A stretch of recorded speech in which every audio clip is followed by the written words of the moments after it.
देखिए भैया, एगो प्रेमिका की तरफ से एगो प्रेमी की धोखा मिलल बा। होकर दिल प्यार में चकनाचूर हो गइल बा। होकर दिल से आह निकलता।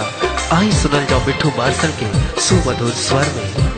लभे वाला रोग हवे मोले पजाई, लभे वाला रोग हवे मोले पजाई। एक न होला कवनो, एक न होला कवनो, एक न होला कवनो सुइया दवाई।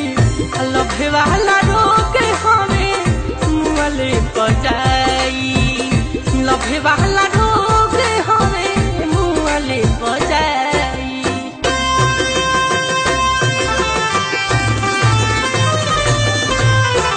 घम के बोझा ढोए के पड़ेला, धन अधर्म खोए के पड़ेला।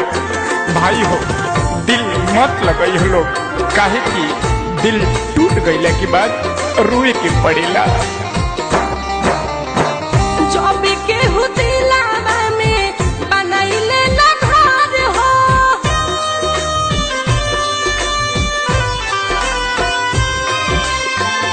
जब केहू दिलावा में बनैले ना घर हो, खाना पीना सबे में लगला जहर हो।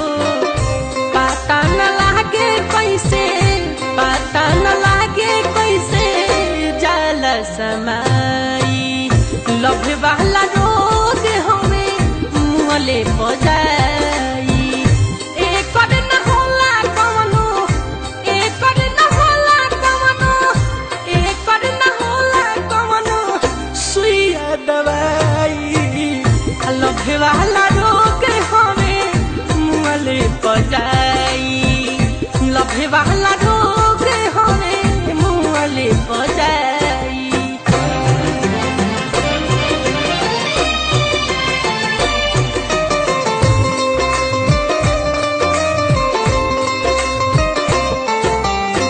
लैला के ध्यानी नजर आवेला, मंजिल सुन साने नजर आवेला। और प्यार में दिल टूटला के बाद एगो शमशाने नजर आवेला।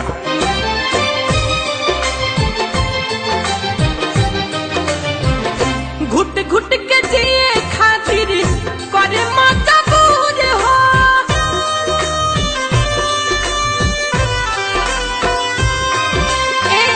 घुट घुट के जिए खातिर करे मजबूर हो। एको पल होला बर्दाश्त नहीं दूर हो।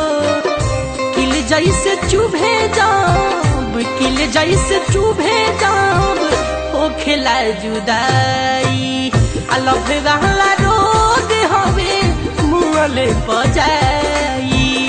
एक न होला कवनो, एक न होला कवनो, एक न होला कवनो सुइया दवाई। लभे वाला रोग हवे मोले पजाई, लभे वाला रोग हवे मोले पजाई।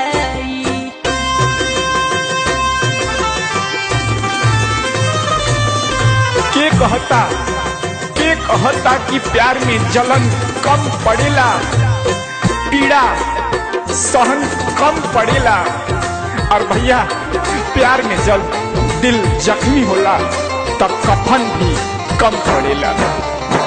होला पारवा हो नहीं टोलाया समाज के,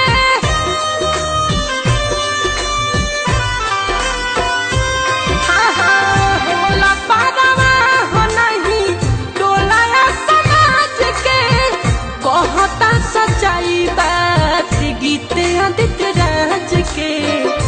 पवन हुका के दो, पवन हुका के दो मिठू समझाई। लभे वाला रोग हवे मोले पजाई।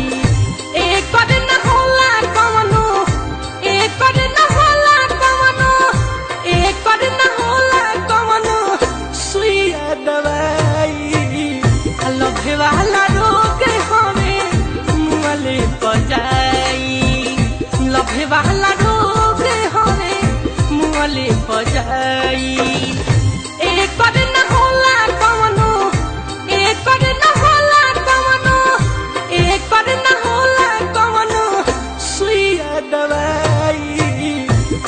वाला